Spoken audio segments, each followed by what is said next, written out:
100 crazy army training. He said 100. 100. Oh, I need some new contests for my shit. Yeah, bro, you gotta get right, bro. You gotta get right, man. Close the door, close the door. All right, man. I said 100. The military, man, I've been hearing it's pretty crazy. You know, we would never know. We would never have that experience. So, Josh was in the military. no, he Josh is wasn't. a military brat. Yeah, I ain't no military. But he doesn't truly Josh know was what was military, going on. yeah. You know what I'm saying? Josh grew up on the base. Yeah, You do kind of know something, then. a little bit. He got a military ID. Yeah, you heard the thing go off. Nah, they shoot cannons to let the flags down. Fucked up. It's crazy. He really did that. Oh, This man here, man. All right, man. Let's see some crazy stuff. Stories for your grandkids. boy, you don't know. I want to see how I really get, guys. So let's go Back and get in this in. 05, I'm gonna take you around the world. Joining the military is not for the faint of heart. damn. In order to turn the average citizen into a highly trained soldier, militaries around the world put them through a series of extreme tests to prove their abilities. But many of these tests are truly intimidating. From juggling grenades to jumping out of buildings, we are looking at the craziest known military exercises. In 2012, a video surfaced of the Chinese military taking part in one of the most mind-boggling military exercises imaginable. The video, which was leaked from state CCTV, shows a group of People's Army soldiers testing fate with a live grenade. What? You may be familiar with the exercise. It's the equivalent of hot potato, where participants will pass around a potato or some other random object until the music stops, and the person in possession of said object is eliminated from the game. It's kind of like that, although the unfortunate soldier in this game runs the risk of actually being eliminated by a live hand grenade. Thankfully, it is the job of the soldiers to dispose of the grenade into a large hole just before it detonates. One can only imagine that it's the ultimate test of a soldier's ability to cope under pressure. In the video, no one is injured, but if this is a frequent exercise, it's inevitable that someone will be hurt, or worse, in a matter of time. Fucking die. Y'all wanna play that? Whoa, what Hell no. It is designed to Let's turn play the that, merely bro. tough into the super tough. The Royal Marines' much-feared mud run is the toughest part of a 32-week training course said to turn civilians into commandos. You can see why even the strongest recruits dread it. Exhausted, demoralized, and covered in foul-smelling sludge from head to toe, these Royal Marine recruits hope one day to wear the coveted green beret, marking them out as the elite of Britain's fighting forces. The men need to call upon reserves, both mental and physical, that they didn't know they had, simply to get through the grueling ordeal. Captain Ben Chappell, who oversees physical training at the Royal Marines Commando Training Center in Limestone, Devon, said, "The mud run is about instilling a Royal Marine state of mind. The recruits spend up to 45 minutes in the mud that is so thick they can barely run, doing exercises and games, and it is so difficult that getting through it really builds team spirit. We're not just looking for physical strength, but mental resilience as well, and the team cohesion that comes from getting through the hardship together. This strength and cohesion forms parts of the Royal you gonna Marines hit it. DNA." That big He said the old recruits would not necessarily know when the run was coming up, saying it's all about dislocation of expectation. Nah, that fight no pain. There is an argument about whether some people are genetically wired to handle colder temperatures, or whether one must build stamina for Yeah, they lower used to do temperatures this by training in colder training environments. The U.S. Navy SEALs put this to the test in a very palpable way. That's They crazy. do this through surf torture, also called cold water conditioning. The water temperatures usually hover around 65 degrees Fahrenheit and never go above 68 degrees Yeah, they do this in the Fahrenheit. last From there, one. trainees I may was be listening ordered to to how do you some did the training calisthenics in the or last run a mile and a half down the beach in their wet clothes and boots. Then they're ordered back into the surf. Many drills also require that teams carry their rubber boots over their heads as they run from one task to another. Even if the water is 90 degrees, your core temperatures will very slowly start to drop from its normal level of 98.6 degrees. The hours-long drill tests the personal resolve of all those involved and proves to superior officers who is most fit for war. The Russian military isn't known for having a gentle touch, so it should come as no surprise that their counter-terrorism operations training is really tough. But just how tough is borderline insane? Russia's Federal Security Service, called the FSB, and successor to the KGB, shoots their agents center mass to give them confidence in a terrorist-controlled situation where bullets might be flying by their heads. The trainees, wearing body armor, absorb a few rounds before firing shots back at the target. In a video, the man in front of the target is Andre, an FSB operator, who doesn't flinch as 3 rounds zing by his head. They are forced to stand motionless, and then they wait for someone to casually walk past them, but then suddenly draw a pistol and shoot them repeatedly in the chest. After taking these hits, they are to return fire, and they have to aim just inches away from the attacker's unprotected face. In a second drill, the trainee is given multiple cardboard targets to shoot, but while he does so, he is pushed and shoved by trainers who yell in his ear, while guns fire immediately adjacent to his ears. These are all supposed to simulate distractions on the battlefield and enhance the trainee's focus in stressful situations. They try to make them lock in too different. Cobra Gold is one of the Indo-Pacific's largest multinational exercises. It's also the one where U.S. troops drink Cobra blood.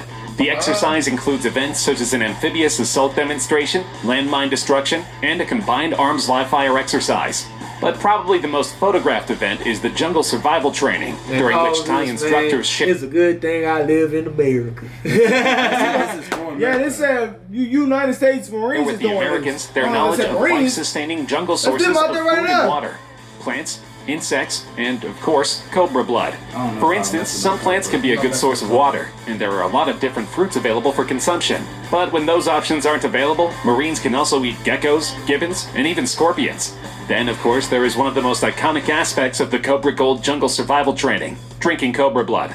Royal Thai Marine instructors showed the troops how drinking the blood from a cobra can help them stay alive if there is no drinkable water, and can also provide essential nutrition. Find The a pictures cobra! show the Marines with their heads tilted back and sticking out their tongues as the instructor drips the blood down their throats. It's not for the squeamish, Not doing and even that. some hardened Marines appear to have their eyes tightly shut as they get their taste of the cobra blood. In contrast, others seemed keen to have a drink of the blood of the deadly serpent. According to Marines who have taken part in exercises in the past, the cobra blood tastes fishy. Nice and fishy. Belarus is not known for its human rights or its progressive politics. Many people consider it to be the last remaining dictatorship in Europe. And of course, to keep the dictatorship in power, the government needs an extremely fearsome military. In addition to training for chemical warfare with gas masks and protective equipment, the Belarusian special forces are required to undergo an obstacle course that is covered in flames. Nicknamed the Firewalk, this exercise requires the soldiers to complete a 10K run with occasional bits of fire interspersed across the 10K? course. Sometimes they will need to walk through the fire, and other times they need to scale walls covered in flames. The special forces are undoubtedly an imposing unit. So this is like Belarus's 6, ruling 7. party has been accused of using its special forces to assassinate opposition leaders. Crazy. I ain't really know how long it was till y'all broke it down like that. Taiwan's That is Marine hard. Corps' Road to Heaven is the final stage of a grueling 10-week amphibious training program. In order to become frogmen, candidates must crawl 164 feet over jagged, porous coral rocks in a pair of shorts. How many The Road feet? to Heaven starts with a hard fall from standing to planking position. The fall looks to be tough on the elbows, but immediately after, the recruits begin to crawl through the sharp rocks on the points of their knees and elbows. In some ways, the training simulates a landing on a rocky beach, but it appears to function mainly as a test in which the trainees must will themselves to conquer pain. The path has 10 stopping points, and at each one, the recruits must stop and perform an exercise. As they make their way, instructors pour salt water on them to exacerbate the pain of their open wounds. Friends and family of the trainees are encouraged to attend in order to make the soldiers more self-conscious.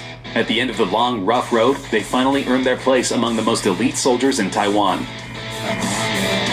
Oh my This is In god! 2012, two videos surfaced on the Korea, internet. I think. The first showed Chinese soldiers breaking bricks with their heads for training. The second one similarly showed the South Korean army breaking concrete with their heads. I saw that. Many believe this is merely to saw show that. the strength of the People's Liberation Army. If combat were simply a matter of showmanship, then the PLA would be near invincible. But military officials are acknowledging that such displays have few practical applications, and are reconsidering the amount of time that troops spend on such training. The shift is a small but symbolically important part of China's broader effort to modernize its military. Going to war isn't a performance, Zhang Aijun, commander of a special operations brigade in Beijing, told PLA Daily, the official newspaper of the Chinese military. Troops training must stick close to the realities of combat and pay special attention to the urgent need to strengthen fighting skills. This is why the Chinese army discontinued the practice in 2014. Martial arts performances are a trademark, PLA Daily said of the brigade, which it did not identify in detail. For many years, they relied on these skills to display their abilities and win much praise. However, do these stunts have a practical use on the battlefield? Both US and South Korean soldiers took part in an impressive cold weather training drill in 2017. More than 400 soldiers took part in the drill, 200 South Koreans and 220 US troops normally stationed on the Japanese island of Okinawa.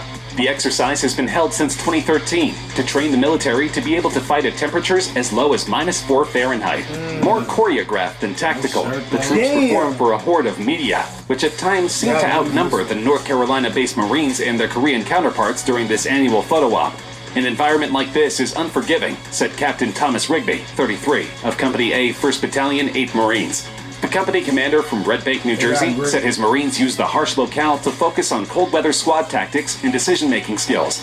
Rigby said historic fights like the Korean War's Battle of Chosin Reservoir, in which Marines fought off and escaped a massive Chinese assault in 1950, has cemented the service's can-do, go-anywhere attitude. We're a jack of all trades, he said. We fancy ourselves to be able to fight in any climb and place. The idea is to acclimate soldiers to any intense conditions they may find themselves in. What?